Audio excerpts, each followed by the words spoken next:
हम पढ़ रहे थे इतिहास की बुक अध्याय कक्षा 6 की। हमने 2-3 अध्याय पढ़ लिए थे। नेक्स्ट अध्याय है 19 मौर्य और गुप्तकालीन भारत। इसमें हम मौर्यों और गुप्त काल के बारे में जानकारी प्राप्त करेंगे। ठीक है, तो चलते हैं आगे।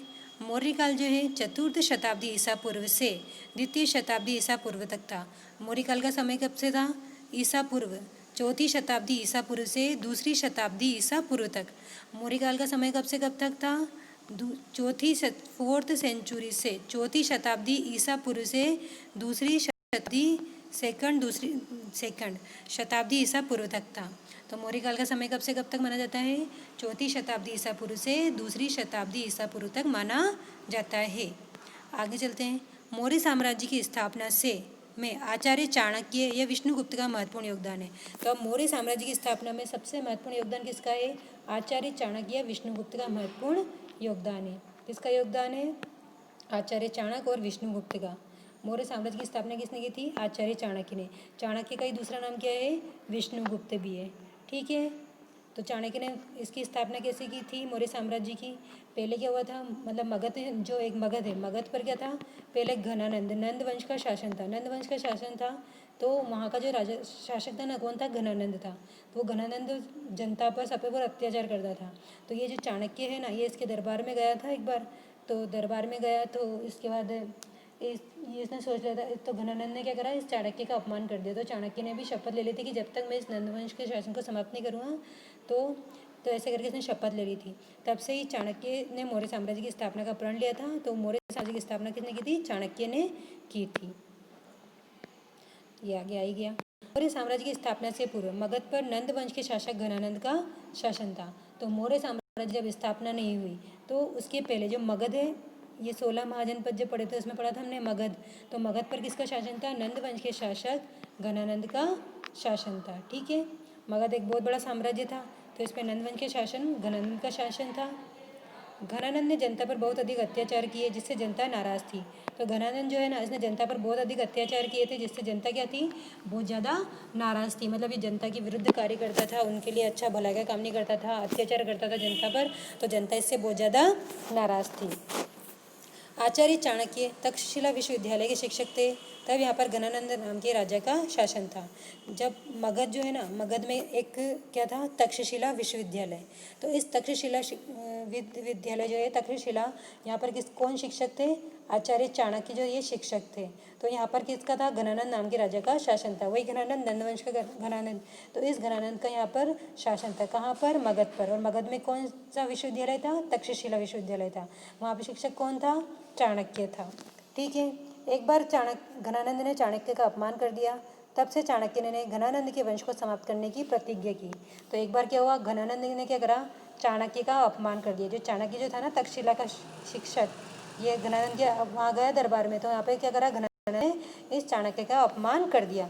तब से चाणक्य ने घनानंद के वंश को समाप्त करने की प्रतिज्ञा की थी। तब से ही चाणक्य ने क्या बोला था कि मैं घनानंद के वंश को समाप्त करके ही अपनी, उसने चोटी खुली रख रखी थी, तब जब तक मैं अपने इसके शासन को समाप्त नहीं कर दूंगा तब तक मैं अपनी चोटी को नहीं बांधूंगा।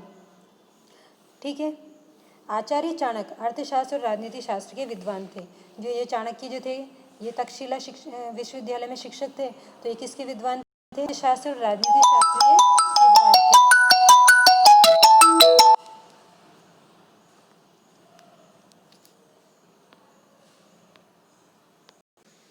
सॉरी, थोड़ा सा आ गया बीच में।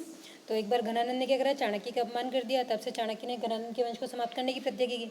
आचार्य चाणक्य अर्थशास्त्र और राजनीति शास्त्र के विद्वान थे। तो आचार्य चाणक्य थे अर्थशास्त्र और राजनीति शास्त्र के विद्वान थे। आचार्य चाणक्य की पुस्तक है अर्थशास्त्र। कौन सी पुस्तक है? अर्थशास्त्र, इम्पोर्टेंट है। और इस अर्थशास्त्र में क्या लिखा हुआ है? आगे देखते हैं। अर्थशास्त्र में मौर्यकालीन साम्राज्य की राज व्यवस्था और शासन प्रणाली की जानकारी प्राप्त होती है। अर्थशास्त्र में क्या होता है? मौर्यकालीन साम्राज्य की राज व्यवस्था, जो मौर्यकालीन जो साम्राज्य है यहाँ की राज व्यवस्था और शासन प्रणाली की जानकारी प्राप्त होती है। तो याद रखना, किताब का नाम क्या है? अर्थशास्त्र। लेकिन पता किसका चलता है? मौर्य काल के राज्य की जो राज व्यवस्था है और वहाँ की जो शासन प्रणाली है की जानकारी प्राप्त होती है। क्योंकि क्वेश्चन आता है, ये इंपॉर्टेंट है, क्योंकि नाम से अर्थशास्त्र पता चलता है कि लोगों को समझ लेंगे कि अर्थशास्त्र की जानकारी अर्थ मतलब धन संबंधी जानकारी, लेकिन ऐसा नहीं है। इसमें मतलब मौर्यकालीन साम्राज्य की राज व्यवस्था और शासन प्रणाली की जानकारी प्राप्त होती है। आगे, चाणक्य को उनकी चतुराई के कारण कौटिल्य के नाम से जाना जाता है। अब चाणक्य जो है उसको उसकी चतुराई के कारण क्या जाना जाता है? कौटिल्य के नाम से जाना जाता है। तो अब बताइए चाणक्य के कितने नाम हो गए? 3 नाम हो गए। कौन कौन से? एक हो गया चाणक्य, चाणक्य। दूसरा पहले हमने पढ़ा विष्णुगुप्त, विष्णुगुप्त। और तीसरा कौटिल्य। तो चाणक्य के तीनों नाम है। कौटिल्य ग्रंथ कौन सा है इसका?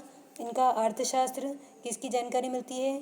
मौर्यकालीन साम्राज्य की राज व्यवस्था और शासन प्रणाली की जानकारी प्राप्त होती है। पुस्तक का नाम है अर्थशास्त्र। और किसके वंश को समाप्त करने की प्रतिज्ञा की थी? घनानंद का, नंद वंश का जो शासक था घनानंद, उसके वंश को समाप्त करने की इन्होंने प्रतिज्ञा की थी। और कहाँ के शिक्षक थे ये? तक्षशिला विश्वविद्यालय के शिक्षक थे। ठीक है, इतना नोट कर लीजिए आप कॉपी में।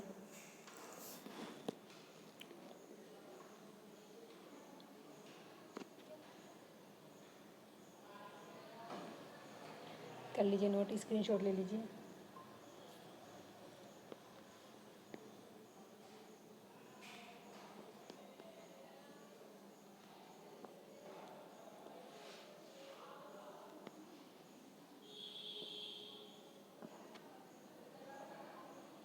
ठीक है, आगे चलते हैं अब हम। चंद्रगुप्त मौर्य।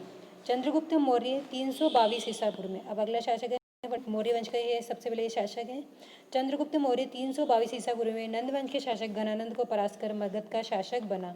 देखो, मौर्य वंश की स्थापना तो की चाणक्य ने, लेकिन जो शासक सबसे पहले बना था ना, कौन बना था? चंद्रगुप्त मौर्य। क्योंकि जो चाणक्य है ना, उसने क्या करा था, इस चंद्रगुप्त को शिक्षा दी और इसको इतनी शिक्षा दी और मतलब इसी को बनाया था कि हाँ धनानंद को के वंश को समाप्त, नंद वंश को समाप्त करना है। तो चंद्रगुप्त मौर्य ने, चाणक्य ने। तो चंद्रगुप्त मौर्य 322 ईसा पूर्व में नंद वंश का शासक बना। इसने घनानंद को परास्त कर मगध का ये शासक बना। ठीक है, तो कब बना चंद्रगुप्त मौर्य शासक?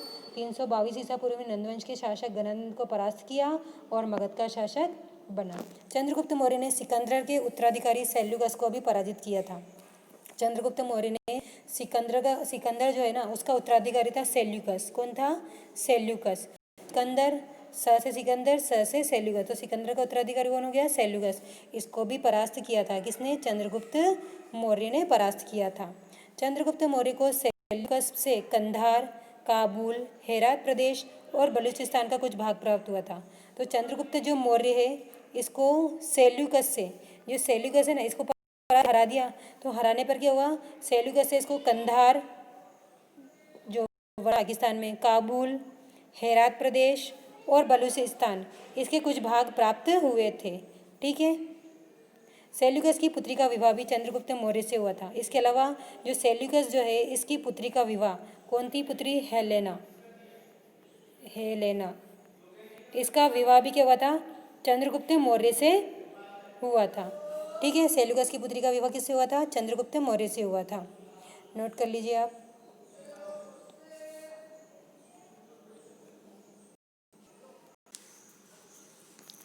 ठीक है, हम आगे चलते हैं। अब ये आपने नोट कर लिया होगा।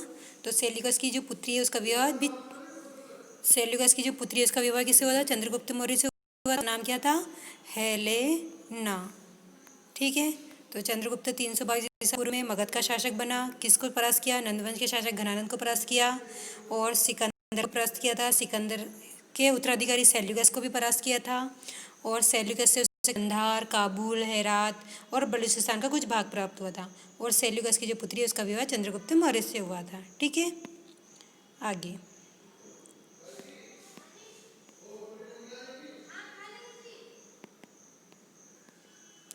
आगे चलते हैं। सेल्यूकस ने मेगास्थनीज को सेल्यूकस ने मेगास्थनीज को चंद्रगुप्त मौर्य के दरबार में राजदूत बनाकर भेजा था, जो मगध की राजधानी पाटलिपुत्र में कई वर्षों तक रहा। अब सेल्यूकस ने क्या करा? मेगास्थनीज जो है, मेगास्थनीज को चंद्रगुप्त मौर्य के दरबार में राजदूत बनाकर भेजा। राजदूत नहीं है, एक सेकंड, तो सेल्यूकस ने मेगिस्थिनिस को चंद्रगुप्त मौर्य के दरबार में राजदूत बनाकर भेजा था, जो मगध की राजधानी पाटलिपुत्र में कई वर्षों तक रहा। अब सेल्यूकस ने क्या करा, मेगिस्थिनिस को, एक पहले तो कौन आया, सिकंदर का सेनापति, कौन, सेल्यूकस। फिर अब सेल्यूकस ने क्या करा, मेगिस्थिनिस को चंद्रगुप्त मौर्य के दरबार में क्या बना के भेजा, राजदूत बनाकर भेजा, जो मगध की राजधानी पुत्र में कई वर्षों तक रहा। तो पाटलिपुत्र में कई वर्षों तक कौन रहा था, मेगिस्थिनिस। किसके राजदूत के रूप में आया था, सेल्यूकस के राजदूत के रूप में। किसके दरबार में आया, चंद्रगुप्त मौर्य के दरबार में आया। और मगध की राजधानी क्या थी, पाटलिपुत्र, तो वहाँ पर वो कई वर्षों तक रहा। ठीक है। मेगिस्थिनिस की पुस्तक इंडिका, इस पुस्तक में मौर्यकालीन शासन व्यवस्था की जानकारी मिलती है। अब जो मेगिस्थिनिस पुस्तक कौन सी थी, इंडिका। मेगिस्थिनिस की पुस्तक का नाम क्या है, इंडिका। क्या है, इंडिका। इस पुस्तक में किसके बारे में जानकारी मिलती है, मौर्यकालीन शासन व्यवस्था की जानकारी प्राप्त होती है। तो मेगिस्थिनिस की पुस्तक इंडिका में मौर्यकालीन शासन व्यवस्था की जानकारी प्राप्त होती है। ठीक है। चंद्रगुप्त मौर्य ने जीवन का अंतिम काल अपने पुत्र बिंदुसार को राजकोष दिया और जैन धर्म को ग्रहण कर लिया। अब चंद्रगुप्त मौर्य ने क्या करा, उसका समय आ गया था लास्ट, तो मतलब उसने क्या करा, अपने जीवन का अंतिम काल अपने उनका पुत्र था बिंदुसार, उसको सौंप दिया। अपना सारा मतलब सब काम जो है उसको सौंप दिया, किसको, बिंदुसार को सौंप दिया। और स्वयं ने क्या करा, जैन धर्म को ग्रहण कर लिया। ठीक है। चंद्रगुप्त ने भद्रभाव को श्रवणबेलगोला में अपना गुरु बनाया। और चंद्रगुप्त क्या है, श्रवणबेलगोला में चला गया, वहाँ पे भद्रभाव को अपना गुरु बनाया। और वहीं पर उन्होंने क्या करा, चंद्रगुप्त ने जो है उन्होंने समाधि धारण कर ली और वहीं पर अपने प्राण त्याग दिए। ठीक है। तो चंद्रगुप्त ने किसको अपना गुरु बनाया, भद्रभाव को अंतिम समय में कहाँ चला गया था, श्रवणबेलगोला। ये वर्तमान कर्नाटक में है श्रवणबेलगोला। ठीक है। यहाँ पे अपने गुरु बनाया था भद्रभाव को और वहीं पर समाधि धारण कर ली थी। और अपना राजकोष किसको संभाला दिया था, बिंदुसार को दे दिया था और जैन धर्म ग्रहण कर लिया था। ठीक है, इतना नोट कर लीजिए।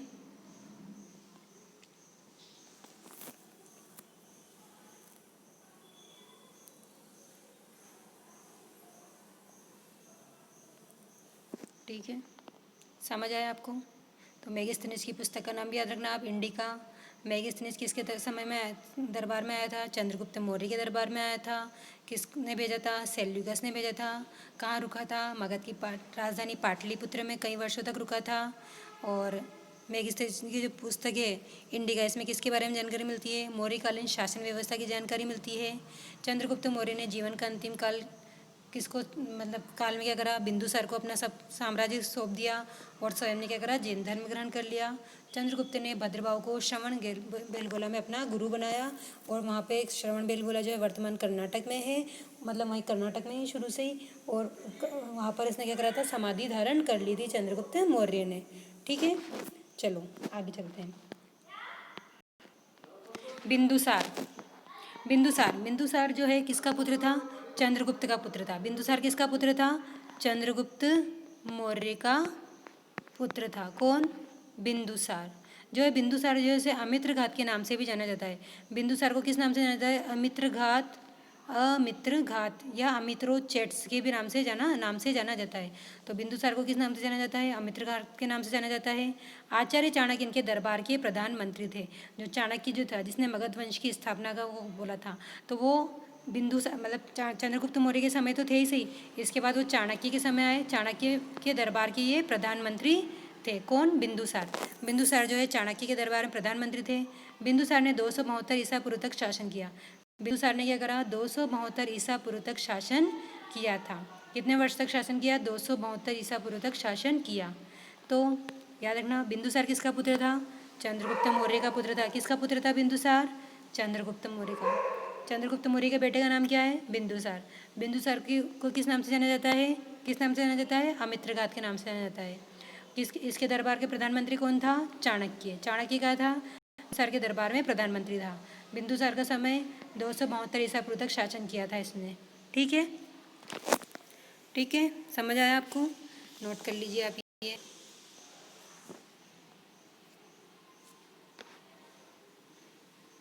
आगे चलते हैं, अशोक महान। अब बिंदुसार जो है ना, इसका बेटा कौन था, अशोक महान। ठीक है। बिंदुसार का बेटा कौन हो गया? अशोक महान। बिंदुसार का पुत्र कौन हो गया? अशोक, सम्राट अशोक। तो जो अशोक है ये अपने पिता के शासनकाल में प्रांतीय प्रशासक था। अशोक जो है अपने पिता, इसके पिता कौन थे? बिंदुसार। इनके शासनकाल में क्या था? ये प्रांतीय प्रशासक था। क्या था? प्रांतीय प्रशासक था। सम्राट अशोक के अभिलेख में उसका नाम देवाना प्रियदर्शी राजा एवं अशोक लिखा हुआ है। अब जो सम्राट अशोक है उसके जितने भी अभिलेख हैं उसमें अशोक का नाम क्या लिखा हुआ है? देवाना प्रियदर्शी राजा एवं अशोक लिखा हुआ है। इम्पोर्टेंट क्वेश्चन कि सम्राट अशोक के अभिलेखों में उसका नाम क्या मिलता है? देवाना प्रियदर्शी राजा और अशोक लिखा हुआ है। अशोक कब सम्राट बना था? अशोक जो है 269 ईसा पूर्व में मौर्य सम्राट बना था। अशोक कब सम्राट बना? 269 ईस्वी में मौर्य सम्राट बना। अशोक के अधिकतर अभिलेख कौन सी भाषा में है? प्राकृत भाषा में। कौन सी भाषा में है अधिकतर अभिलेख? प्राकृत भाषा में अभिलेख है। उत्तर पश्चिम के कुछ अभिलेख यूनानी भाषा में है और अधिकतर ब्राह्मी लिपि में। उत्तर पश्चिम के कुछ अभिलेख जो है यूनानी भाषा में, ज़्यादातर तो कौन सी भाषा में है? प्राकृत भाषा में। लेकिन जो उत्तर पश्चिम है, ये उत्तर पश्चिम इधर वाला इलाका, ठीक है, तो इधर वाले इलाके के जो ये है वो यूनानी भाषा में, मतलब इधर काबुल, इधर पाकिस्तान में जो चला गया, वहाँ के जो अभिलेख है वो यूनानी भाषा में है और अधिकतर ब्राह्मी लिपि। लिपि कौन सी है? ब्राह्मी। लिपि तो कौन सी है? ब्राह्मी। और भाषा कौन सी है अभिलेखों की? प्राकृत। और कोई कुछ जो अभिलेख हैं उत्तर पश्चिम के कुछ अभिलेख हैं वो यूनानी भाषा में लिखे हुए हैं। ठीक है, नोट कर लीजिए। अशोक क्या है? अपने पिता के शासनकाल में कैसे क्या था? प्रांतीय प्रशासक था। और उसके जो अभिलेख है उसमें उसका नाम क्या मिलता है? देवाना प्रियदर्शी अशोक मिलता है राजा, और अशोक लिखा मिलता है। समय क्या है? 269 ईसा पूर्व मौर्य में सम्राट बना था ये। इसके अधिकतर लेख प्राकृत और यूनानी भाषा में मिलते हैं। यूनानी भाषा में जो है उत्तरी पश्चिमी के कुछ अभिलेख हैं वो यूनानी भाषा में मिलते हैं। और जितने भी अभिलेख हैं उनकी लिपि कौन सी है? ब्राह्मी लिपि है। ठीक है, कौन सी है? ब्राह्मी लिपि है। नोट कर लीजिए आप।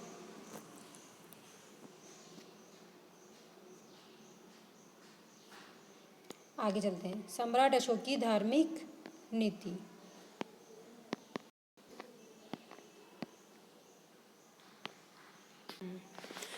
तो सम्राट अशोक ने प्रजा की एकता व सद्भाव की शिक्षा देने के लिए धम्म महामत्य नामक अधिकारी की नियुक्ति की। तो इसकी जो धार्मिक नीति थी ना, इसने क्या करा? सम्राट अशोक ने प्रजा की एकता और सद्भाव, मतलब जितनी प्रजा है उनको एकता और सद्भाव की शिक्षा देने के लिए क्या करा? एक धम्म महामात्य नामक अधिकारी की नियुक्ति की। सम्राट अशोक द्वारा प्रस्तावित इस नीतिगत शिक्षा को अशोक का धम्म कहा जाता है। तो अशोक जो सम्राट अशोक है उसने प्रजा को एकता और सद्भाव की शिक्षा देने के लिए जो नीतिगत शिक्षा थी, इस नीतिगत शिक्षा को क्या बोला गया? अशोक का धम्म कहा जाता है। ठीक है। बौद्ध धर्म के मतभेदों को दूर करने के लिए अशोक ने पाटलिपुत्र में तृतीय बौद्ध संगीति का आयोजन किया था। तो बौद्ध धर्म में क्या हुआ था? उस समय मतभेद होने लगा था, दो शाखाओं में बंटने लगा था, हीनयान और महायान। तो उस मतभेद को दूर करने के लिए क्या करा था? अशोक ने पाटलिपुत्र में तृतीय बौद्ध संगीति का आयोजन करवाया था। ठीक है। तो एक तो क्या याद रखना आपको? धम्म महामत्य की नियुक्ति, अधिकारी की नियुक्ति की, क्योंकि प्रजा को एकता और सद्भाव की शिक्षा देने के लिए। और जो उसकी जो एकता और सद्भाव की जो शिक्षा थी, नीतिगत शिक्षा थी, उसे क्या बोला जाता था? अशोक का धम्म कहा जाता था। और बौद्ध धर्म में मतभेद हो रहा था, बौद्ध धर्म दो भागों में बंटने लगा था, हीनयान और महायान। कौन सी शाखा में? हीनयान और महायान। तो इन दोनों शाखाओं के मतभेद को दूर करने के लिए अशोक ने क्या करा? पाटलिपुत्र में एक तृतीय बौद्ध संगीति का आयोजन करवाया था। अब जो अशोक है इसने क्या करा? बौद्ध धर्म के प्रचार के लिए कुछ अलग अलग क्षेत्रों में कुछ लोगों को भेजा था। तो सबसे पहले एक तो भेजा सोन व उत्तरा, सोन और उत्तरा को भेजा था, स्वर्णभूमि पेंगू में भेजा था। ठीक है। दूसरा ये महेंद्र और संघमित्रा, ये स्वयं कुछ अशोक के पुत्र और पुत्री थे। महेंद्र पुत्र था और संघमित्रा पुत्री थी। इनको भेजा था सिंहल, श्रीलंका भेजा था। तीसरा है महारक्षित, महारक्षित को भेजा था यवन प्रदेश में। और है चौथा रक्षित, रक्षित को भेजा था वनवासी उत्तरी कनाडा में। तो इम्पोर्टेंट क्वेश्चन है, ये भी आया हुआ भी है ये। तो सोन और उत्तरा को कहाँ भेजा था? स्वर्णभूमि पेंगू में भेजा था। महेंद्र और संघमित्रा को सिंहल श्रीलंका में भेजा था। महारक्षित को यवन प्रदेश में भेजा था, जबकि रक्षित को कहाँ भेजा? वनवासी उत्तरी कनाडा में भेजा था। नोट कर लीजिए आप ये।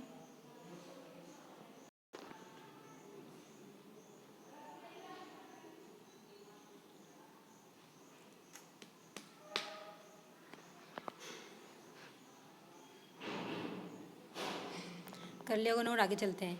अब है मौर्यकाल। अशोक के बाद तक ही मतलब महान था, उसके बाद जो छोटे मोटे राजा आए तो इतना मौर्यकाल चला नहीं। उसके बाद आया गुप्त काल। मौर्य साम्राज्य के पतन के बाद भारत में शुंग, सातवाहन, कुषाण आदि वंशों का शासन रहा। मौर्य साम्राज्य के पतन के बाद डायरेक्ट गुप्त काल नहीं आया था, जबकि कौन आए पहले? भारत में सबसे पहले शुंग आए, शुंग के बाद सातवाहन आए, सातवाहन के बाद कुषाण आए। इन वंशों का शासन रहा। ठीक है। मौर्य साम्राज्य के पतन के बाद कौन कौन आए? सबसे पहले शुंग, शुंग के बाद सातवाहन, फिर कुषाण आदि वंशों का शासन रहा। कुषाण शासकों में सर्वाधिक प्रसिद्ध कौन था? कनिष्क। सबसे प्रसिद्ध कौन था कुषाण शासकों में? कनिष्क। इम्पोर्टेंट। चौथी शताब्दी में गुप्त राजवंश ने सत्ता संभाली और लगभग 200 वर्षों तक राज किया। फिर धीरे क्या हुआ? कनिष्क मतलब कुषाण वंश का भी अंत हुआ और चौथी शताब्दी में क्या हुआ? गुप्त राजवंश ने सत्ता संभाली और लगभग 200 वर्षों तक राज किया। गुप्त का प्रथम प्रतापी शासक चंद्रगुप्त प्रथम था, जो 319-20 में शासक बना। गुप्त वंश का सबसे प्रथम प्रतापी शासक कौन था? चंद्रगुप्त प्रथम, जो कब शासक बना? 319 से 320 ईसा पूर्व में शासक बना। तो मौर्य साम्राज्य के पतन के बाद कौन कौन आए भारत में? शुंग आए, सातवाहन आए, कुषाण आदि वंशों का शासन रहा। कुषाण शासकों में सबसे प्रसिद्ध कौन था? कनिष्क हुआ। चौथी शताब्दी में गुप्त राजवंश ने सत्ता संभाली और लगभग 200 वर्षों तक क्या करा? राज्य किया। और गुप्त वंश का सबसे प्रतापी शासक कौन था? चंद्रगुप्त प्रथम था, जो 319-20 ईसा पूर्व में शासक बना था। ठीक है, नोट कर लीजिए आप ये।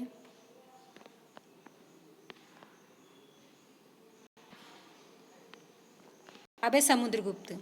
आगे चलते हैं हम। समुद्रगुप्त, तो समुद्रगुप्त जो है ये किसका पुत्र था? चंद्रगुप्त प्रथम का पुत्र। जो चंद्रगुप्त प्रथम जो है गुप्त वंश का सबसे प्रतापी शासक, इसका पुत्र कौन था? चंद्रगुप्त प्रथम था। माता कौन थी? कुमार देवी। माता कौन थी इसकी? कुमार देवी। समुद्रगुप्त ने भारत के विशाल भूभाग को जीता व अश्वमेघ यज्ञ किया था। जो समुद्रगुप्त था ना, इसने क्या करा था? भारत के विशाल भूभाग को जीता और वहाँ पे क्या किया उसने? अश्वमेध यज्ञ किया था। ठीक है, ये भी नोट कर लीजिए आप।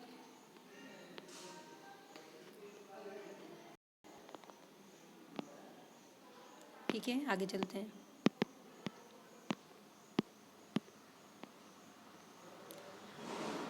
समुद्रगुप्त ने अश्वमेध यज्ञ की स्मृति में क्या करा था? अश्वमेध यज्ञ की स्मृति में अश्व के चित्र अंकित सोने के सिक्के चलाए थे। तो याद रखना, स से समुद्रगुप्त और स से सोना। तो किसने सोने के सिक्के चलाए थे? समुद्रगुप्त ने सोने के सिक्के चलाए थे। क्या अंकित था? अश्व के चित्र अंकित थे। ठीक है। समुद्रगुप्त का एक मंत्री था, कौन था? हरिशेन।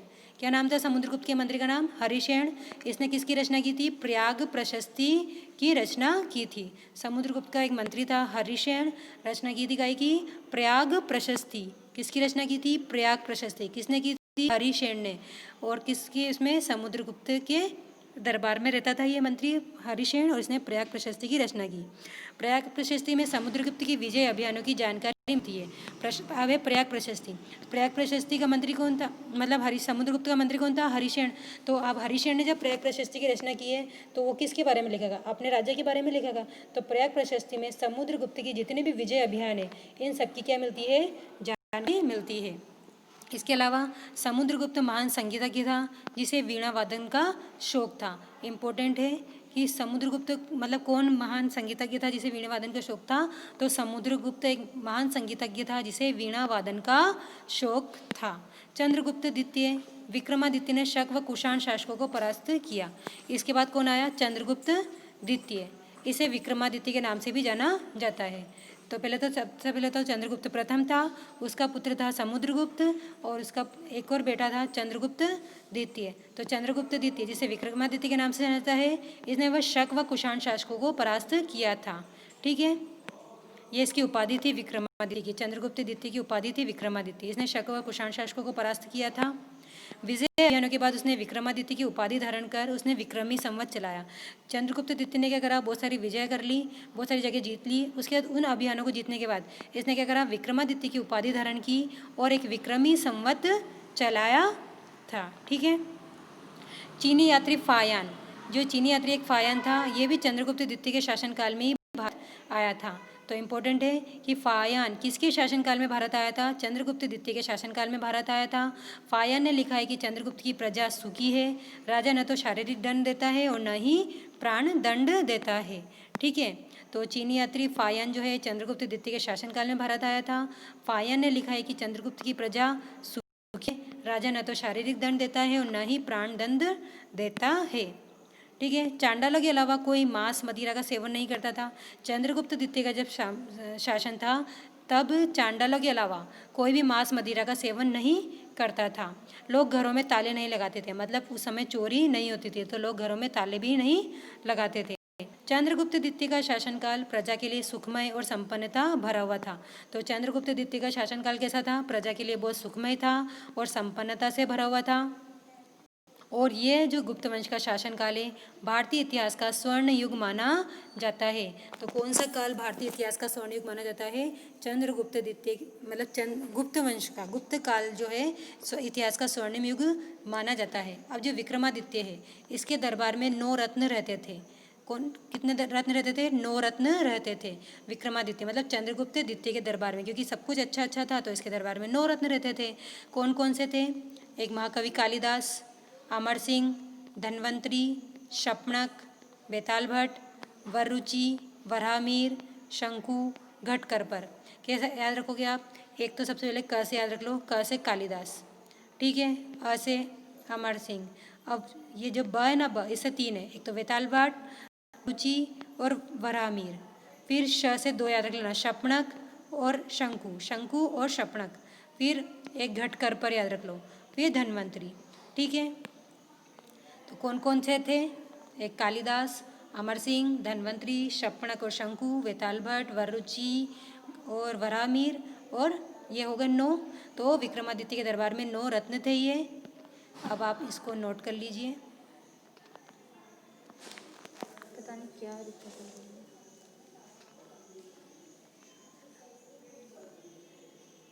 नोट कर लीजिए, इंपॉर्टेंट बातें हैं ये, सारे महत्वपूर्ण नोट्स हैं ये। तो समुद्रगुप्त को वीणावादन का शौक था। हरिश्चंद्र ने प्रयाग प्रशस्ति लिखी, प्रयाग प्रशस्ति में समुद्रगुप्त की विजयों की जानकारी मिलती है।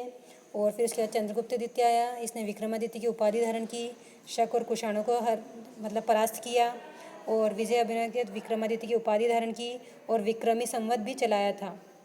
आप बताना विक्रमी संवत कब से शुरू होता है, ये कमेंट में करके बताना। ये चीनी यात्री जो फायान है ये विक्रमादित्य के समय, चंद्रगुप्त द्वितीय के मौर्य के शासनकाल में आया, और इसने लिखा था चंद्रगुप्त की जो प्रजा है वो सुखी है, राजा शारीरिक दंड नहीं देता, प्राण नहीं दंड नहीं देता। इसके अलावा चांडालों के अलावा कोई मांस मदिरा का सेवन नहीं करता, लोग घरों में ताले नहीं लगाते हैं। और इसका जो जीवन था, मतलब यहाँ की जो प्रजा थी उसका जीवन सुखमय था और संपन्नता से भरा हुआ था, और इसे इतिहास का स्वर्ण युग माना जाता है गुप्त वंश को। और ये 2 दरबार में 9 रत्न थे। क से कालिदास याद रख लेना, फिर घ से घटकरपर, श से 2 हैं, शपनक और शंकु, व से 3 है, बेताल भट्ट, वररुचि, वराहमिहिर, और एक धन्वंतरी। हो गए 9, अ से अमर सिंह। ठीक है, थैंक यू। लाइक करें, शेयर करें, सब्सक्राइब करें।